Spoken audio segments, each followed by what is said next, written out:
Wrapper Ali হাসানকে legal notice দিল আদালত।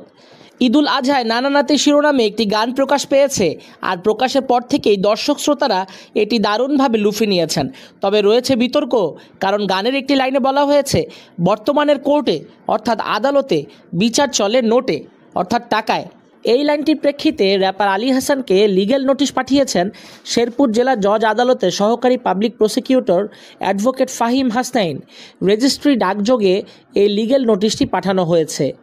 লিগ্যাল নোটিশ পাঠানোর বিষয়টি নিশ্চিত করেন অ্যাডভোকেট ফাহিম হাসনাইন।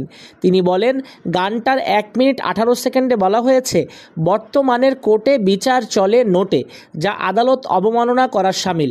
ফাহিম হাসনাইন বলেন, এই লাইনের ফলে দেশের বিচার ব্যবস্থা এবং আদালতের প্রতি সাধারণ মানুষের ভুল ধারণার উদ্ভব হয়েছে, ফলে মানুষের আইনের প্রতি আস্থা হারানোর আশঙ্কা রয়েছে। তাই আলী হাসানকে নোটিশ পাওয়ার সঙ্গে সঙ্গে গানের ওই লাইনটি বাদ দিয়ে অনলাইন লাইভে এসে ভুল স্বীকার করে সাধারণ জনগণের কাছে ক্ষমা চাইতে হবে।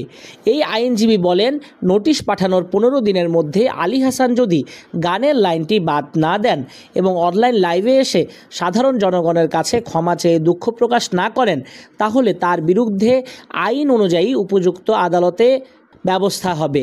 প্রসঙ্গত, আলী হাসান ও মার্জুক রাসেলের গাওয়া নানা নাতি গানটি গত 16 জুন ইউটিউব চ্যানেলে প্রকাশ পায়। গানটি লিখেছেন র্যাপার আলী হাসান, সুর করেছেন আলী হাসান ও মার্জুক রাসেল।